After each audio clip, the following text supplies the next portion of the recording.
नमस्कार शिक्षक मित्रों, मैं हूं आपका दोस्त प्रकाश चौधरी और आप देख रहे हैं अपना यूट्यूब चैनल स्टडी गुरु प्रकाश। आज हम लोग दीक्षा ऐप में निष्ठा ऑनलाइन प्रशिक्षण के मॉड्यूल 8 अर्थात पर्यावरण अध्ययन का शिक्षण शास्त्र यानी कि पेडागोजी ऑफ इन्वायरमेंटल स्टडी के प्रश्नोत्तरी को हल करेंगे।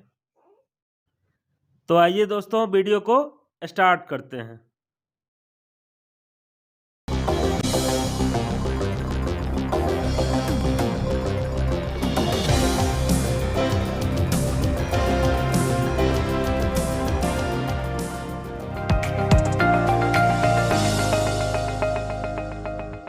नमस्कार साथियों, जैसा कि हम जानते हैं राष्ट्रीय पाठ्यचर्या की रूपरेखा 2005 के अनुसार पर्यावरण अध्ययन को प्राथमिक स्तर पर कक्षा 3 से 5 तक एक मुख्य विषय के रूप में देखा गया है, जबकि कक्षा 1 और 2 में इससे जुड़े मुद्दे और सारोकार को भाषा और गणित के माध्यम द्वारा संबोधित किए जाने की संतुति की गई है।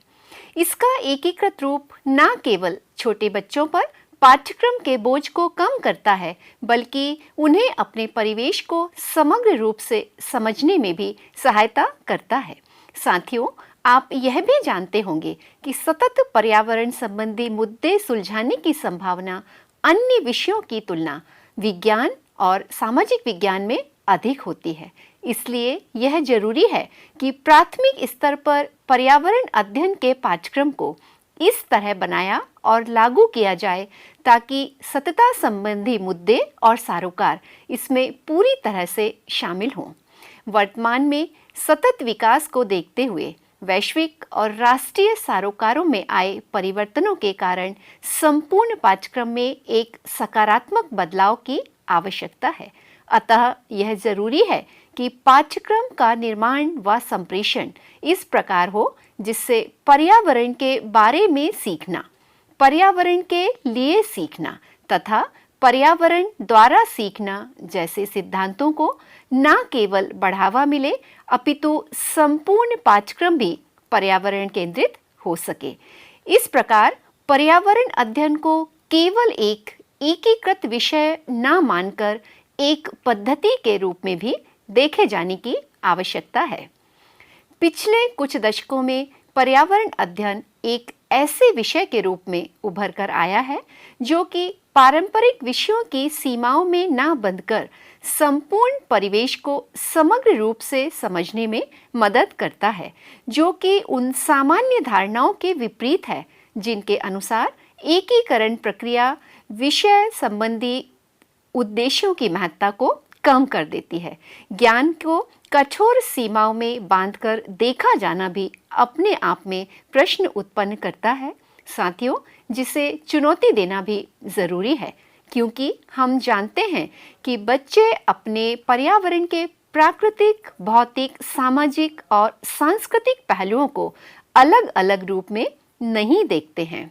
साथियों, आप इस बात की अवश्य ही सराहना करते होंगे कि पिछले कई वर्षों में विभिन्न राष्ट्रीय पाठ्यचर्याओं द्वारा पर्यावरण अध्ययन को संपूर्ण प्राथमिक स्तर पर एक विषय स्वरूप देने की संतुति की गई है, जिसे वर्ष 2000 तक विज्ञान और सामाजिक विज्ञान में बांटकर EVS 1 और EVS 2 की तरह देखा जाता रहा है।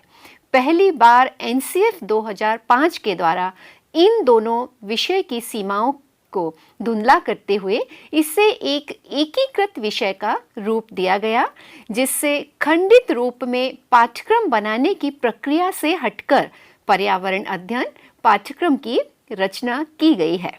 जैसा कि हम जानते हैं, पर्यावरण अध्ययन अधिगम का उद्देश्य बच्चों के ज्ञान, कौशलों और स्वभाव को विकसित करना है, जिससे वे जिम्मेदार व संवेदनशील नागरिक बन सकें। इसके साथ ही वे अपने परिवेश के प्रति न केवल सजग रहें अपितु समानता, न्याय, मानवता और आत्मसम्मान जैसे मुद्दों के प्रति सही मंच पर आवाज भी उठा सकें। Please subscribe our YouTube channel study Guru प्रकाश।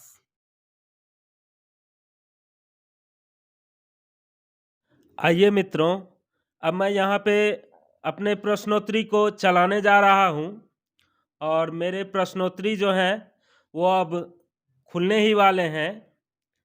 जी हाँ, हम इंतज़ार कर रहे हैं और ये रहा आपका पहला प्रश्न। जी हाँ, यहाँ पर मेरा पहला प्रश्न है, निम्नलिखित में से कौन सा कथन पाठचर्या संबंधी अपेक्षाओं और सीखने के प्रतिफलों के बारे में सही है? हमारे ऑप्शन है यहाँ पे ए में सीखने के प्रतिफल पाठचर्या अपेक्षाओं को हासिल करने में मदद करेंगे। बी में है प्रत्येक कक्षा के लिए पाठचर्या अपेक्षाएं अलग होती है। सी में है पाठचर्या संबंधी अपेक्षाओं और सीखने के प्रतिफलों के बीच कोई संबंध नहीं है। और डी में है प्रत्येक कक्षा के लिए सीखने के प्रतिफल अलग होते हैं। जी हाँ, हमारे आंसर यहाँ पे हो जाएंगे डी, अर्थात प्रत्येक कक्षा के लिए सीखने के प्रतिफल अलग होते हैं। अब हम यहाँ पे नेक्स्ट दबाते हैं और मेरा दूसरा क्वेश्चन आ चुका है। यहाँ पे प्रश्न इस प्रकार है, कक्षा 1 और 2 में पर्यावरण अध्ययन, यानी कक्षा 1 और 2 में पर्यावरण अध्ययन के प्रारूप है। हमारे ऑप्शन है यहाँ पर ए में पढ़ना संभव नहीं है, बी में है अलग विषय के रूप में पढ़ाया जाता है, सी में है भाषा और गणित के साथ पढ़ाया जाता है और डी में है किसी भी तरह से नहीं पढ़ाया जाता है। हमारे आंसर यहाँ पर हो जाएंगे सी, अर्थात भाषा और गणित के साथ पढ़ाया जाता है। जी हाँ, पहला और दूसरा में जो है पर्यावरण अध्ययन एकीकृत विषय नहीं है, बल्कि गणित और भाषा के साथ ही पढ़ाया जाता है। उसके बाद तीसरी से जो है ये अलग विषय के रूप में पढ़ाया जाता है। आइए अब नेक्स्ट करते हैं और डिस्प्ले पर मेरा तीसरा क्वेश्चन शो हो चुका है। प्रश्न इस प्रकार है, प्राथमिक स्तर पर पर्यावरण अध्ययन के सीखने के उद्देश्य में शामिल नहीं किया जाता है। हमारे ऑप्शन है यहाँ पर ए में विद्यार्थियों को वैज्ञानिक नियम याद करने में मदद करना, बी में है विद्यार्थियों को उनके सामाजिक सांस्कृतिक पर्यावरण को समझने में मदद करना, सी में है शिक्षार्थियों को उनके भौतिक पर्यावरण को समझने में मदद करना और डी में है शिक्षार्थियों को उनके परिवेश को जागरूक करना और महत्व बताना। जी हाँ, हमारे आंसर यहाँ पे हो जाएंगे ए, अर्थात विद्यार्थियों को वैज्ञानिक नियम याद करने में मदद करना। आइए अब नेक्स्ट दबाते हैं और डिस्प्ले पर यहाँ मेरा चौथा प्रश्न शो हो चुका है। क्वेश्चन इस प्रकार है, विभिन्न मापदंडों के लिए विद्यार्थियों की सीखने की प्रगति और उनके स्तरों का पता लगाने के लिए निम्नलिखित विकल्पों में से कौन सा सबसे उपयुक्त है?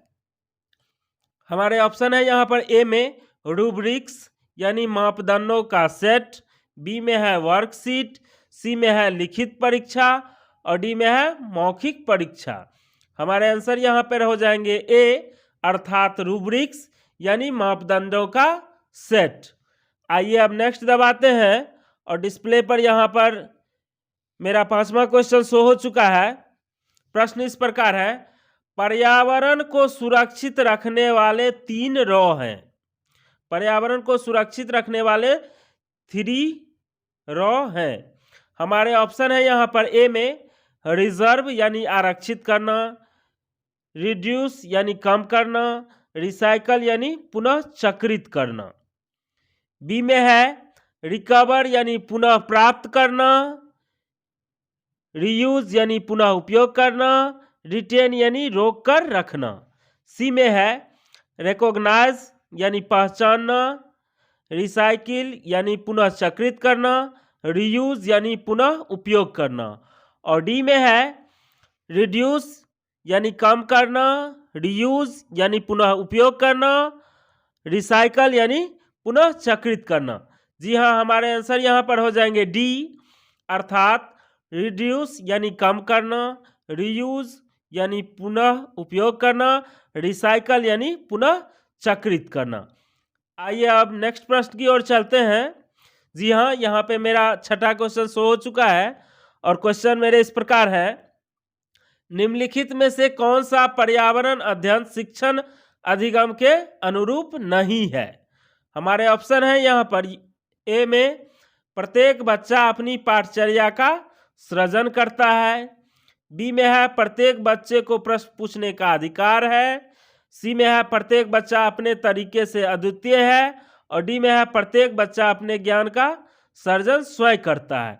जी हाँ, हमारे आंसर यहाँ पर हो जाएंगे ए, अर्थात प्रत्येक बच्चा अपनी पाठचर्या का सर्जन करते हैं।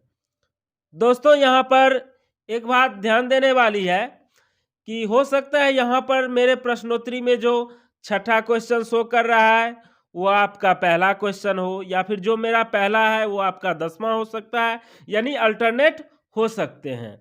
इसके अलावा ये भी हो सकता है कि मेरे यहाँ पर जो ऑप्शन ए में शो कर रहे हैं आपके किसी और ऑप्शन में हो, मेरा जो ए में शो कर रहा है वो आपके डी में हो, डी वाला बी में हो, यानी अल्टरनेट हो सकते हैं, लेकिन प्रश्न हूबहू सेम ही रहेंगे। इसलिए आपको घबराना बिल्कुल भी नहीं है। पहले अच्छा से 2 बार 3 बार करके वीडियो को अच्छा से वॉच कर लेना है, अच्छे से प्रश्न को समझ लेना है, याद कर लेना है। हो सके तो आप नोट्स भी बना सकते हैं, और उसके बाद आराम से इत्मीनान से जो है प्रश्नोत्तरी को हल करना है। तो आइए दोस्तों, चलते हैं अगले प्रश्न की ओर। जी हाँ, यहाँ डिस्प्ले पर मेरा 7वां क्वेश्चन शो हो चुका है, और प्रश्न इस प्रकार है, निम्नलिखित में से कौन सा बच्चों के बीच व्यक्तिगत सामाजिक गुणों को बढ़ाने में मदद करता है। जी हाँ, स्क्रॉल नीचे किया लेकिन नीचे और कुछ भी नहीं है। एक बार पुनः प्रश्न को पढ़ते हैं, निम्नलिखित में से कौन सा बच्चों के बीच व्यक्तिगत सामाजिक गुणों को बढ़ाने में मदद करता है। जी हाँ, हमारे ऑप्शन है यहाँ पर, ए में संबंधित मुद्दे पर विशेष व्याख्यान आयोजित करना, बी में है कक्षा में इस पर शिक्षक द्वारा प्रतिदिन 5 मिनट की बात करना, सी में है कक्षा में सहयोगी और सहकारी रूप से सीखने को बढ़ावा देना, और डी में है विषय पर प्रश्नोत्तरी आयोजित करना। जी हाँ, हमारे आंसर यहाँ पर हो जाएंगे सी, अर्थात कक्षा में सहयोगी और सहकारी रूप से सीखने को बढ़ावा देना। आइए चलते हैं दोस्तों नेक्स्ट प्रश्न की ओर, और यहाँ पे 8वां क्वेश्चन डिस्प्ले पर शो हो चुका है। प्रश्न इस प्रकार है, प्राथमिक स्तर के पर्यावरण अध्ययन की पाठचर्या में होना चाहिए। हमारे ऑप्शन है यहाँ पर, ए में आसपास की चीज़ों की जांच पड़ताल करने के अवसर उपलब्ध करवाएं, बी में है शब्दों की पूर्ण रूप से सही परिभाषा पर अधिक जोर दें, सी में है केवल पाठ्य पुस्तक में संकल्पनाओं की पूरी व्याख्या पर ध्यान केंद्रित करें, और डी में है अध्याय के अंत में अधिक अभ्यास प्रश्न शामिल करें। जी हाँ, यहाँ पे हमारे आंसर हो जाएंगे ए, अर्थात आसपास की चीज़ों की जांच पड़ताल करने के अवसर उपलब्ध करवाएं। आइए चलते हैं मित्रों नेक्स्ट प्रश्न की ओर। जी हाँ, डिस्प्ले पर यहाँ 9वां क्वेश्चन शो हो चुका है, और प्रश्न इस प्रकार है, पर्यावरण अध्ययन जिसे बढ़ावा नहीं देता है, यानी पर्यावरण अध्ययन निम्न में से किसे बढ़ावा नहीं देता है। हमारे ऑप्शन है, ए में परिभाषाओं को याद करना, बी में करके सीखना, सी में पूछताछ और जांच पड़ताल करना, और डी में बहुत सवाल करना। जी हाँ, हमारे आंसर यहाँ पर हो जाएंगे ए, अर्थात परिभाषाओं को याद करना। यानी यह कह रहा है कि पर्यावरण अध्ययन जो है करके सीखना, पूछताछ और जांच पड़ताल और बहुत सारे सवाल पूछना, इन सबों को बढ़ावा देता है, लेकिन परिभाषा को याद करना यानी रटंत प्रणाली को बढ़ावा नहीं देता है। आइए दोस्तों चलते हैं लास्ट प्रश्न की ओर। जी हाँ, यहाँ 10वां क्वेश्चन मेरा डिस्प्ले पर शो हो चुका है, और प्रश्न इस प्रकार है, राष्ट्रीय पाठचर्या की रूपरेखा के अनुसार पर्यावरण अध्ययन के लिए कौन सा वाक्यांश सही है। एनसीएफ की रूपरेखा, राष्ट्रीय पाठचर्या की रूपरेखा यानी एनसीएफ की रूपरेखा के अनुसार पर्यावरण अध्ययन के लिए कौन सा वाक्यांश सही है। हमारे ऑप्शन है यहाँ पर, ए में पर्यावरण अध्ययन की प्रकृति अंतर विषयक है, बी में है पर्यावरण अध्ययन को केवल पर्यावरण की संकल्पनाओं पर केंद्रित रहना चाहिए, सी में है पर्यावरण अध्ययन को विज्ञान और सामाजिक विज्ञान की तरह अलग से पढ़ाया जाना चाहिए, और डी में है पर्यावरण अध्ययन की प्रकृति एकल विषयक है। जी हाँ, हमारे आंसर यहाँ पर हो जाएंगे ए, अर्थात पर्यावरण अध्ययन की प्रकृति अंतर विषयक है।